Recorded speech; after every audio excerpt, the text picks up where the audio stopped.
Hello, my name is Destinee and I'm delighted to be joining you here on the Passing Room.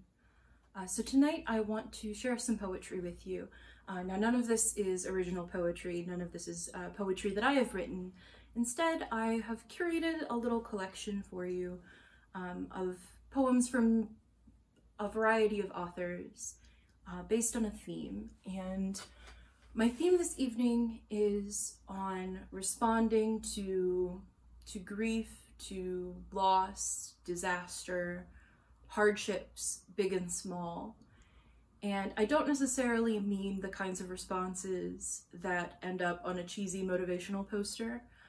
In fact, some of these characters in our poems will make decisions that I don't think most therapists would approve of trying to ignore, for example, some terrible thing that has happened, or to trade your long-term sort of goals or decisions, trade them away for short-term comfort. But yeah, the question of something bad has happened and now what is next, that's kind of the guiding theme of our collection tonight, and I think that's something that probably a lot of us can relate to, especially in sort of slowly emerging, or perhaps considering emerging from COVID lockdowns and from all other aspects of our lives. So I'd like to start with a poem by Andrea Gibson. They are a wonderful contemporary author. This is from their collection, Lord of the Butterflies. And this is a poem called Ivy. Ivy is a poem about a couple, or a former couple, who have broken up but have had some time separated and are now meeting for dinner for the first time as kind of cordial exes, maybe friends, maybe something else. So this is Ivy by Andrea Gibson. After the wound of us scabbed into polite text, after we'd charmed each other enough to wonder if we'd made a mistake, you invited me to your new apartment on a night each of us was suffering from the unbearable loneliness of sanity. You had moved to your favorite building in the city, an almost castle, historic and grand, wrapped in a century of ivy. When you opened the door, I was startled by the beauty of what could be made without me. A library of books organized by color. Patti Smith hanging like a Christ above the checkered tile. A row of silver knives you'd finally saved enough to buy, shining on your kitchen's hand. You sliced heirloom tomatoes and made a dressing from scratch while I eyed the cowhide rug whose murder I never allowed in our house. But here, almost free, almost alive. After dinner, a song came on the stereo that had been sent to me by another woman who wore the same red lipstick as you, but who wasn't like you. A chain-smoking bartender reaching for the rifle when the bar fight breaks out. Tattoos you told the artist to scar on purpose because you couldn't let go of the guilt of being 800 miles away when New Orleans drowned. Pores sweating bourbon in the yoga class you cursed through. I called you a hipster once, and you flattened every bike tire in town with your fuck no. The hours passed, smooth as the wine we downed, like we were pouring the blood back into our bodies. I could have driven home, but we both said I shouldn't. I crawled into the side of the bed I knew no one had been. Your grief, always a marathon to the rest of the world's sprint. I ran my hands along the stitch of your pillow while you spoke about the vines covering the windows. Because the building is historic, the ivy is too. I'm not allowed to cut it down, so in the spring, when the leaves grow in, the house is dark as midnight. But in the winter, when they die, the house is full of light. Your eyes started closing, as they always had before mine. 3 hours I lay awake, your shoulder kissing my shoulder. 3 hours I stared at the window, loving you, then turned toward your ear and whispered that I had to go.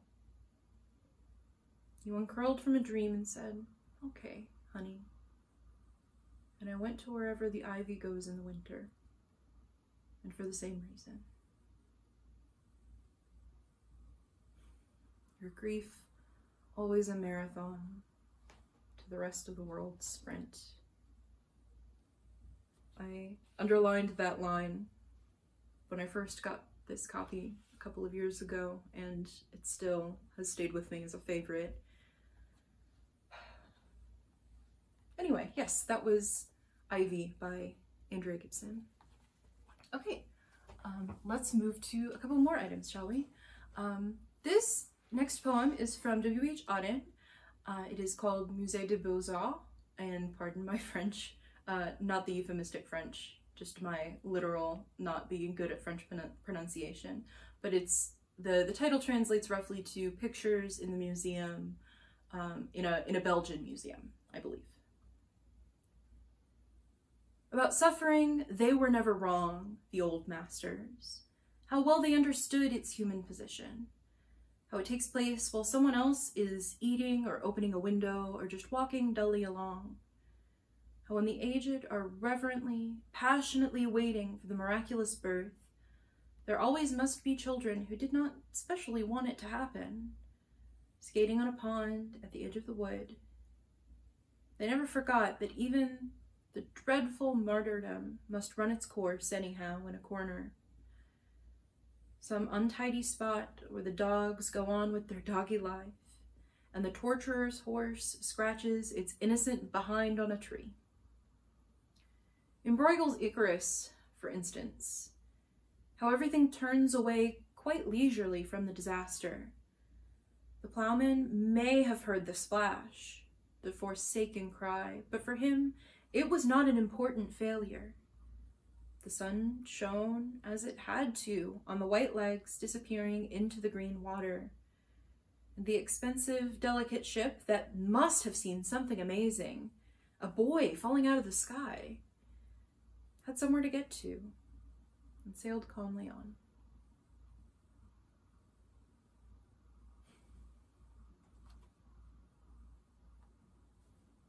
Yeah. I don't think I have anything pithy to add. I just really like that one.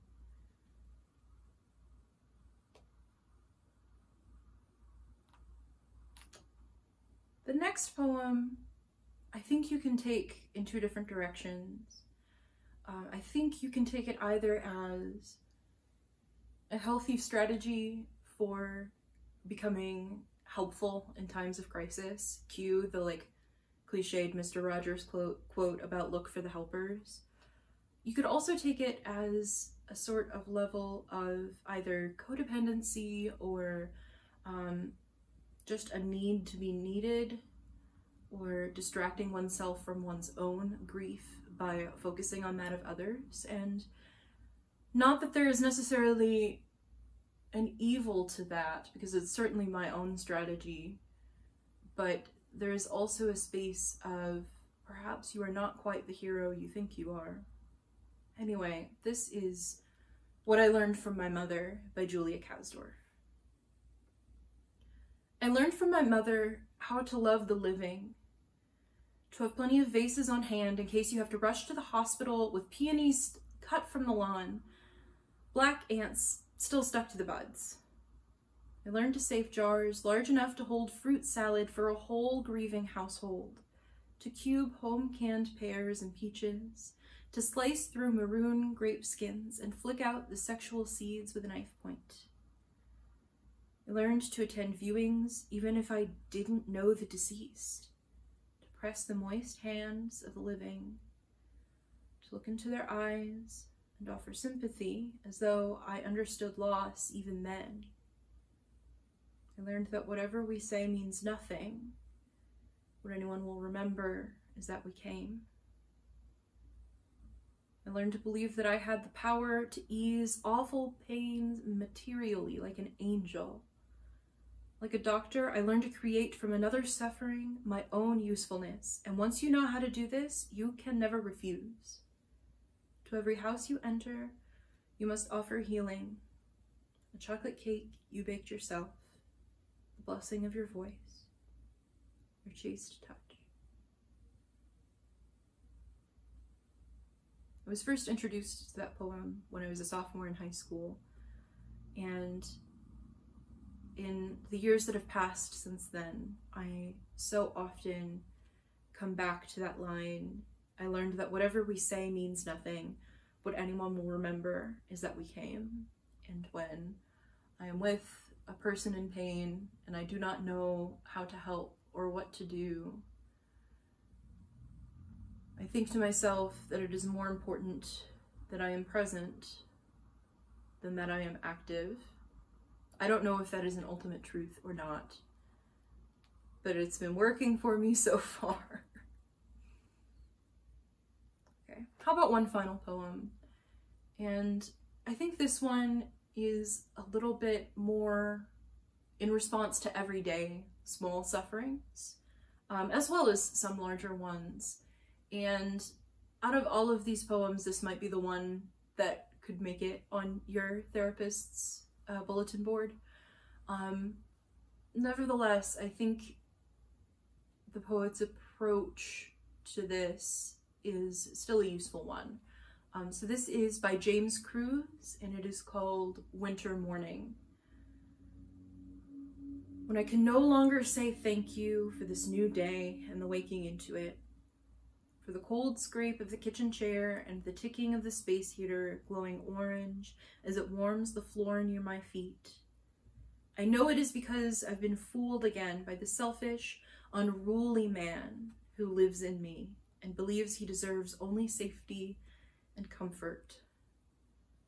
But if I pause, as I do now, and watch the streetlights outside winking off one by one, like old men closing their cloudy eyes, if I listen to my tired neighbors slamming car doors hard against the morning, and see the steaming coffee in their mugs, kissing their chapped lips as they sip and exhale each of their worries white into the icy air around their faces, then I can remember this one life is a gift each of us was handed and told to open.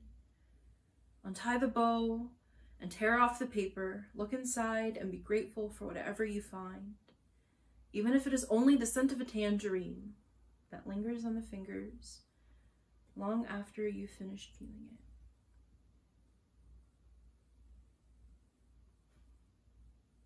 My friends, you are in fact deserving of safety and comfort, but you are deserving of so much more that only in the poem doing a lot of work before those two words.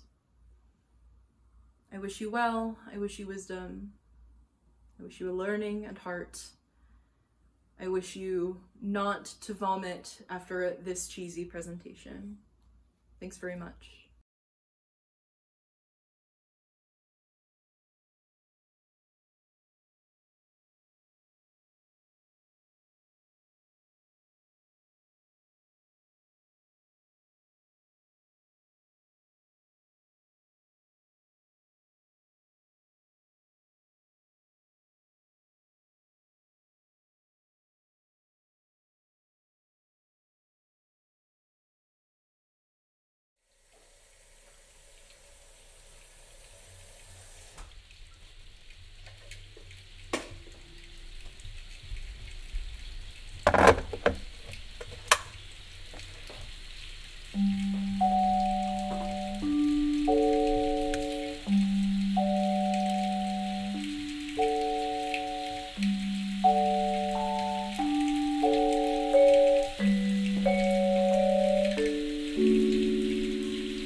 I wake up with no right arm. I think at first that I just can't feel it. When I try to move the arm, nothing happens. Damn it, I think. I push myself up with my left arm before sliding out of bed. Shuffle to the mirror, peer in. I look shorter, younger, unbalanced. Maybe I can pull off that yellow dress now. I wake up next to Man. His hand shakes as he turns, a gold spoon upside down over his mug. The sugar sloshes about for a moment. Before drowning, as he stirs his coffee, a water droplet escapes from the side of his face and falls in. I wake up driving, and I don't know who's next to me. A little blonde, sweet smile, big eyes. She's cute, in a Sabrina the Teenage Witch kind of way. I try to remember where I know her from, but it quickly becomes clear she's actually not real. And neither am I. Nor are the boys in the back, though one is my brother, and one a very old friend, but mere shadows of the men they truly are. I smile at them through the rearview mirror, knowing I'm about to live through what's bound to be another preposterous turn of events, simultaneously akin to a 60s sitcom and an urban fantasy. At the moment, I don't mind. I can't remember where I'm supposed to be, and it doesn't seem to matter. The real world's gone to hell, anyway, so let's drive through a visible night. The breeze is cool, leaves of autumn rain on my windshield. I don't bother wiping them. Red and orange, cover grass, pave roads, coat views. My coat wraps my chest in a copper clasp, close to my heart where the mirror world lies. Where to? I ask in the voice of a canary in a leafless autumn.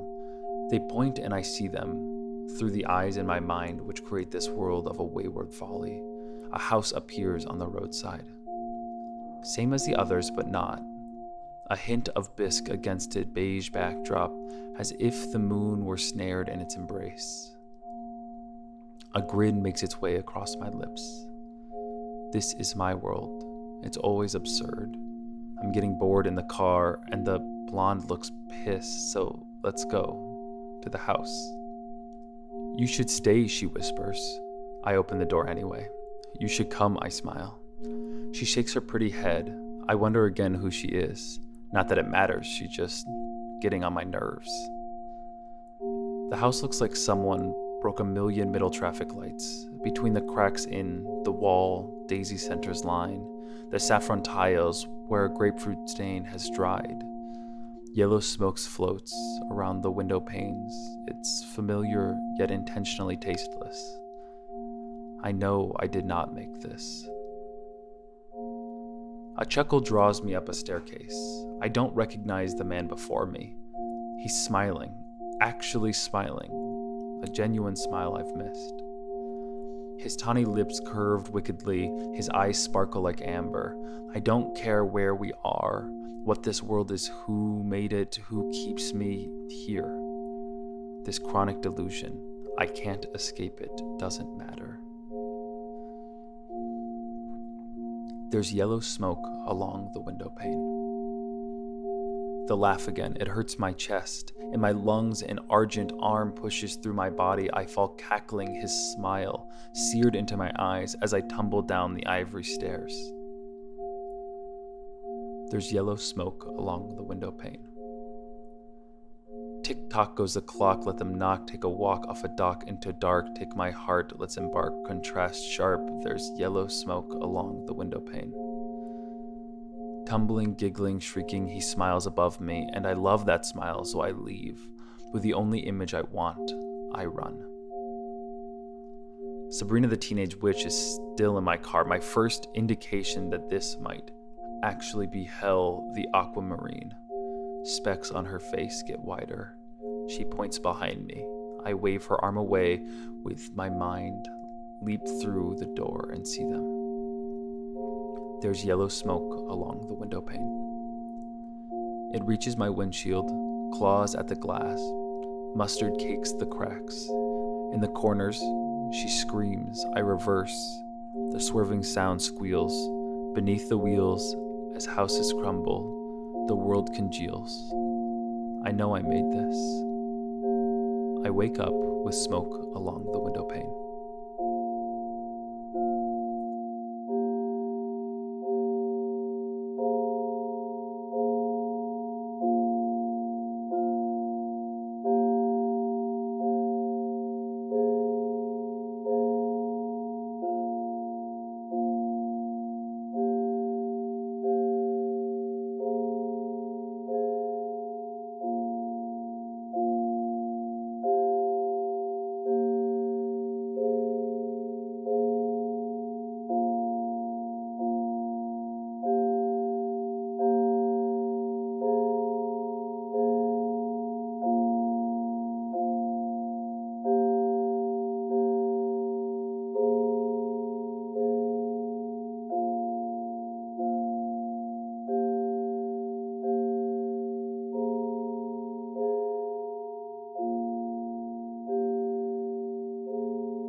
still feel connection. I still feel connected to you. Tied in a knot through the day. Tied in a knot with no one listening. There goes another year, or maybe other. It mirrors my reflection. I still feel connection.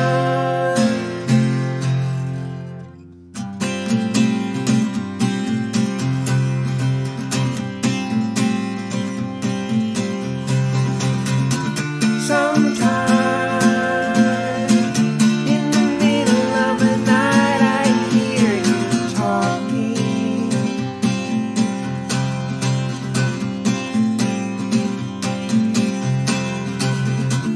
Blink twice in the night, fuzzy-headed glowing fireworks from my insides.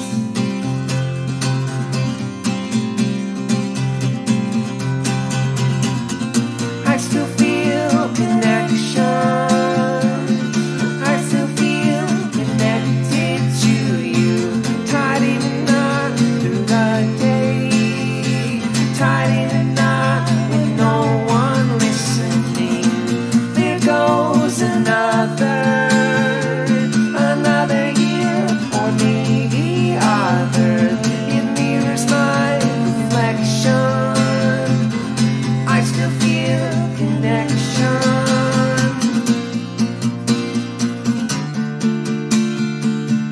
I still feel connected to you. Tied in a knot through the day. Tied in a knot with no one listening. There goes another year, or maybe other. It mirrors my reflection. I still feel connection.